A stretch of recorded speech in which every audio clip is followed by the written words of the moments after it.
this is Rachel from SunBearGlassCraft, and in today's video, I am going to be answering the question that I am asked more than any other question. What kind of paint do I use? The answer to this is Pebeo Vitrea 160. That's the answer to the question. So that's pretty much it for today's video. I hope all your projects are going well, and I will see you all next time. Goodbye!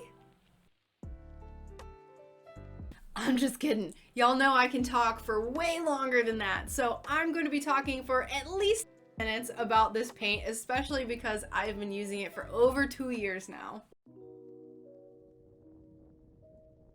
Today's video is sponsored by Oceanside Glass and Tile.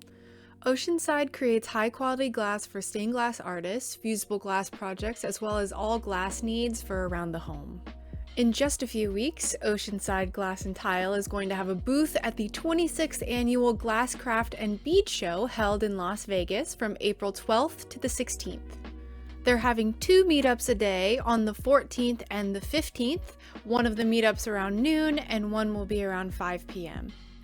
The wonderful Meggie from Colorado Glassworks will be there, so you definitely don't want to miss it. Also, if you're not familiar with Colorado Glassworks, you definitely need to check her work out because it is fantastic. Additionally, at this event, there's going to be giveaways, classes from almost 50 different glass professionals and instructors, and so much more. I'm honestly super sad I can't go because it sounds like an amazing event, but I think I will be attending next year. The link to the event's website with all important information, as well as Oceanside's website, can be found in the description box below.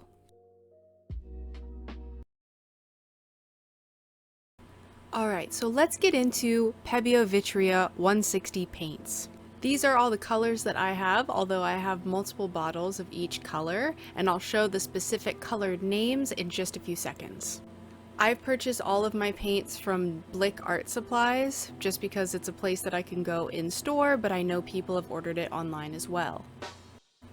Using this paint is pretty straightforward. All you have to do is paint your unfoiled piece of glass, let it dry for 24 hours, and then bake it at 325 Fahrenheit for 40 minutes. When I first started doing glass work, I used things like safety pins and these really wonky brushes, and I'm just gonna tell you right now, please just go get some nice liner brushes. Don't do what I did and use these dusty, crusty, just nasty brushes that don't give you any precision. It's a waste of time. Just get some nice liner brushes. Like these. These are the ones that I use. These were just a few bucks at Blick Art Supply. It really doesn't matter what kind you get. I would say spend a little bit more money just so they last longer and so they're a higher quality. I've purchased really cheap ones and they didn't last very long. And I tend to like liner brushes that have a thinner and longer brush style, like these two. As you can see, I have a wide variety. These were actually all gifted to me, and there's a few that I find that I like best, which is the longer brush style. I'm sorry, I'm not very good at describing it, but there's like a longer brush head and then a short stubby one for little details, and then kind of like a medium one. I would say if you can, just get a nice little variety, and then you'll learn as you go which ones you prefer or don't prefer. Most of the time when I'm actually painting, I take little bits out of the actual cap after I've shaken it, but if I'm going to be mixing paint colors, I'll put them on just a random, usually piece of glass that I have lying around, which allows me to have a surface to mix on. If you want to be fancy and spend a few dollars, you can get one of those like paint mixing palettes. I'm just so cheap, so I just use little shards of glass. A really cool feature of this paint is that it tacks up and dries somewhat quickly actually if you're only using small dollops, so you can wipe it up if you make a mistake pretty soon after you already painted on, and it kind of just peels off. On the flip side, you will then have large chunks of dried paint on your palette or piece of glass or what have you, so if you mix up a very specific color, it can be really hard because you'll have to keep remixing that oddly specific color because it dries very easily. Just to make sure I clarify everything, let's get into some frequently asked questions. When in the process do you apply the paint? Pebeo Vitrea needs to be applied before foiling, and ideally after grinding, because you'll be setting the paint by baking it in the oven. You cannot bake the glass if it's been foiled or if it's already been soldered. This means all painting must be finalized before you continue. How does this paint hold up when using chemicals as well as polish in later steps? Pebeo Vitrea holds up fantastically against patina and polish. I have had one incident where the paint came off while polishing, and this was a very, very thin vein I painted on a bee's wing. This was entirely from user error and not the paint. I like to paint lots of small features like stars and little moons, and I do polish less vigorously around those details just in case. Is this safe to use in the oven we make our food in? Yes. From everything I've read online, this is safe to use in your everyday oven, and I've been doing it the entire time I've been doing stained glass.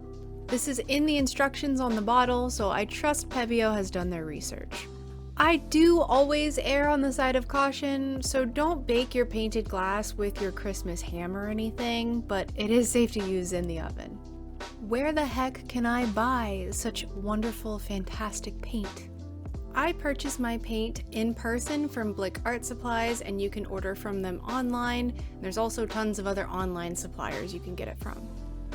One last little note before I end this video, and that is there are a lot of different things that you can do with this paint, and there's a lot of tips and tricks that are more advanced that I will be allowing you as a stained glass artist, a new stained glass artist, to be exploring on your own. This is something I say all the time, and that is don't be afraid to get in there and get your hands dirty. Don't be afraid to mess up. Don't be afraid to possibly ruin your project, because you're not going to ruin it. The worst thing that can happen is you might just have to redo something. Everything is fixable, so just have a fun time if you do decide to purchase these paints. Have a fun time mixing them. Try different combinations, different liner brushes, see what different effects you can get, because there's just a lot that you can learn and a lot that can come from experimenting with a medium like this.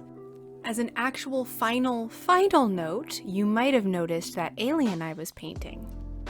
I wanted to include the finished product shot of this alien, and this was actually a collaboration piece between myself and Donnie from Blueplanetglass, and oh my lord, it came out so beautifully!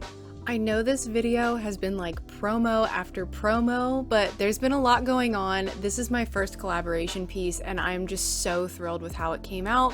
So if you're not already familiar with her work, you definitely need to go check out her website and her Instagram.